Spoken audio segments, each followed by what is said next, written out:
The players who are never taken off guard, who always seem to be in control, who have a sixth sense about them, about what's happening around them on the field, where their players are, and more importantly, where the people who are trying to take the ball from them are, captivate us. Because it doesn't matter how many people they throw at you, how much pressure they put on you. You can handle it. You know exactly what to do. You know exactly how to move the ball. The ball is in your control, and therefore you are in control of the entire situation. Let's get into it. Ball control plus confidence equals composure. And composure is always going to be what is going to get you out of the tight spots on the field. But more importantly than that, it comes down to the simple things. Ball control. You want to make sure that you know exactly how to control the ball at all times while keeping it under your frame, because you'll be able to move the ball extremely rapidly whenever someone tries to step in to take the ball from you, but also because you want to be able to move quickly. You're reading the defender, their momentum, their body is moving towards you in a certain way, or their foot, or whatever they're using to try to take the ball from you. You want to be able to read that momentum and use it against them. So go the other way, move quickly. As soon as they take that step, as soon as they come in and try to take the ball from you, you are making them look foolish by moving the other way as fast as possible. So job number 2 is reading momentum and using their momentum against them.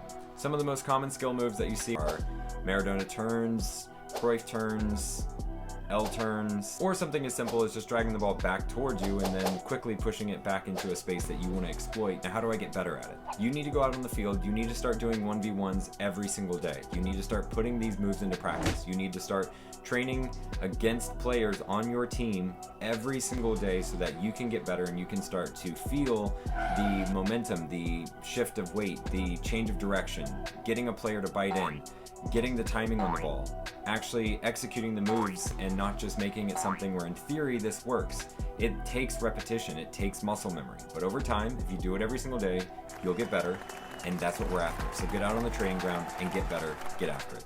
The second way to beat pressure is shielding the ball. So you want to make sure that you are using your body and your frame to keep the ball in your possession at all times, especially if you feel pressure whenever you are trying to turn quickly and someone steps to you rapidly. My shield is forearm, bicep, shoulder, back, glute, quad / hamstring, knee, calf, ankle. Anyways, just one of the sides of my body. Probably could have said that way faster. I'm going to use that to engage with someone who is coming towards me, so that way I can keep the space that I have, because if a defender takes my space, then oftentimes they're going to try to take the ball, and it just puts me under more pressure than what I even need to be.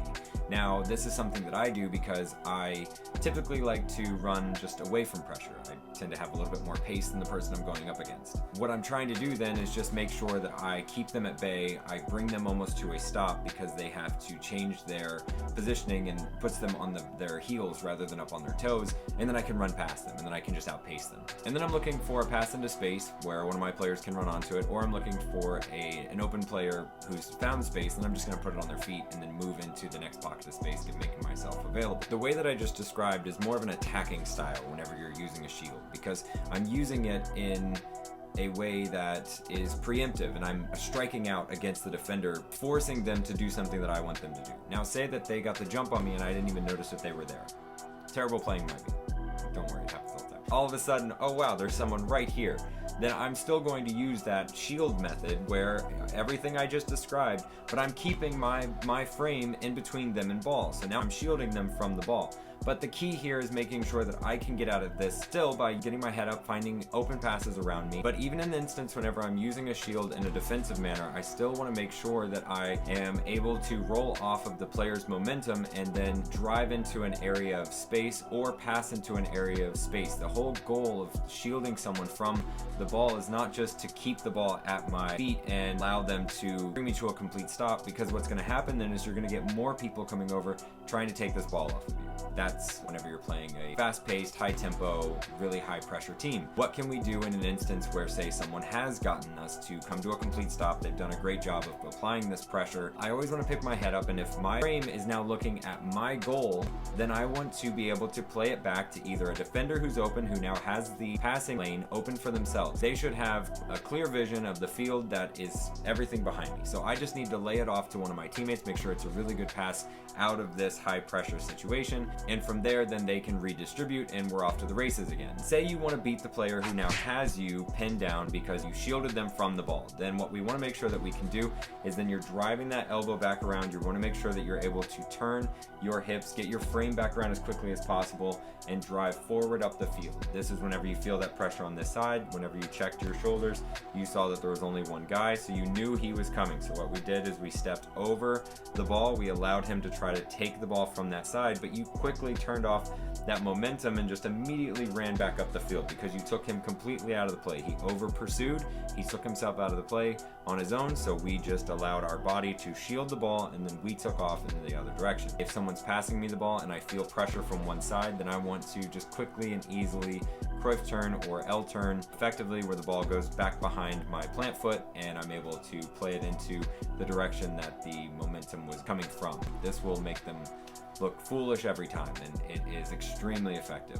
Pull this off and everyone will notice. And then the third way that I beat pressure is speed. So the fastest thing on the field will always be the ball, first and foremost. With that being said, everything that we just talked about, the first two, the last is understanding who's open, what passing lanes are there, and finding space on the field. If you do this, you'll pretty much always beat pressure because you're just passing away from people who are trying to take the ball away from you, and now their numbers are somewhere where they don't need them anymore. And then it makes them look stupid because your numbers are somewhere where you need them, and that's gonna just make this equation so much easier. Do that all the time. Find a great pass and just make this extremely easy. The other side of it is if you are extremely fast,